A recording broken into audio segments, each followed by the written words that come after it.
আমাদের জেতা সময়ের অপেক্ষা, পশ্চিমবঙ্গের মানুষ আমাদের জেতাবে। আজ এমনই বললেন রাজ্য বিজেপির সহসভাপতি রথীন বোস। ভারতের প্রধানমন্ত্রীর ১২৯তম মন কি বাত শুনতে আজ ইসলামপুর বিজেপি দলীয় কার্যালয়ে আসেন রাজ্যের সহসভাপতি রথীন বোস। তিনি বলেন, উত্তর দিনাজপুর, দক্ষিণ দিনাজপুর, মালদা বিভিন্ন জায়গায় তিনি যাবেন দলীয় কার্যক্রমের জন্য। এছাড়া তিনি আরও বলেন, প্রধানমন্ত্রী ১২৯তম মান কি বাত অনুষ্ঠানে আজকে আমরা এখানে বসে শুনলাম। তিনি বলেন, আমরা জিতব, পশ্চিমবঙ্গের মানুষ আমাদের জেতাবে। এছাড়া তিনি বলেন, পশ্চিমবঙ্গকে বাঁচাতে হবে। রাজ্য সভাপতি সুকান্ত মজুমদার প্রসঙ্গে তিনি বলেন, রাতে সভাপতি জেলে ছিলেন, আজ সকালে তাকে ছেড়েছে। এই ঘটনায় গোটা রাজ্য জুড়েই বিজেপির পক্ষ থেকে আন্দোলন করা হয়েছে। পাশাপাশি তিনি বলেন, এই সরকার পুরোপুরি ব্যর্থ। ২০২৬-এ এই সরকারকে পরিবর্তন করতে হবে। আমার আশা হচ্ছে, আমাদের কিছু কিছু কার্যক্রম ছিল, সেই কার্যক্রম অনুযায়ী আমরা এসেছি। আমি যাব হচ্ছে উত্তর দিনাজপুরে যাব, দক্ষিণ দিনাজপুরে যাব, মালদাতে যাব। আজকে এখানে আসার মূল কারণ হচ্ছে যে মাননীয় প্রধানমন্ত্রী নরেন্দ্র মোদী তার মন কি বাত, যে ১২৩তম মন কি বাত, উনি এখানে আজকে আমরা শুনলাম সবাই মিলে। কিন্তু আমার কথা হচ্ছে যে এই মুহূর্তে একটাই কথা বলার আছে, পশ্চিমবঙ্গকে বাঁচাতে হবে।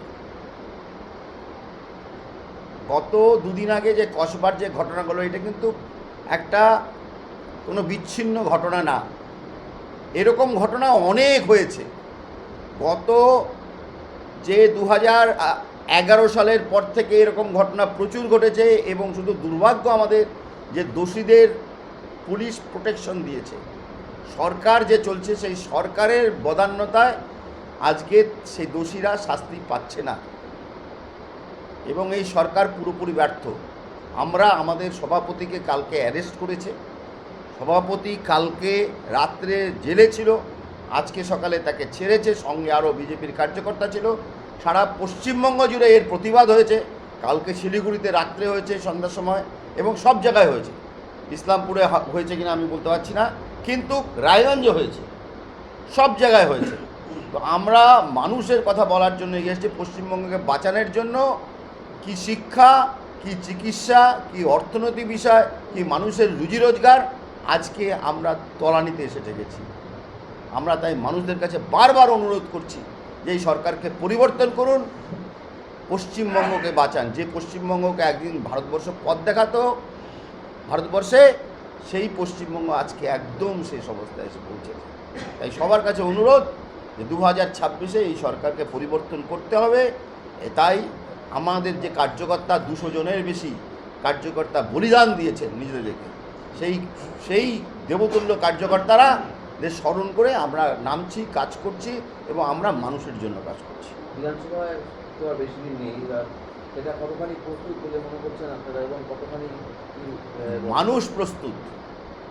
মানুষ ভারতীয় জনতা পার্টিকে চাচ্ছে, এবং মানুষ ভারতীয় জনতা পার্টিকে নিয়ে আসবে। আমরা আমাদের মতো প্রস্তুতি নিয়েছি, আমাদের কাজ হচ্ছে, আমরা মানুষের কাছে যাচ্ছি। এই সরকারের যে ব্যর্থতা, সেগুলো মানুষের সামনে তুলে ধরছি।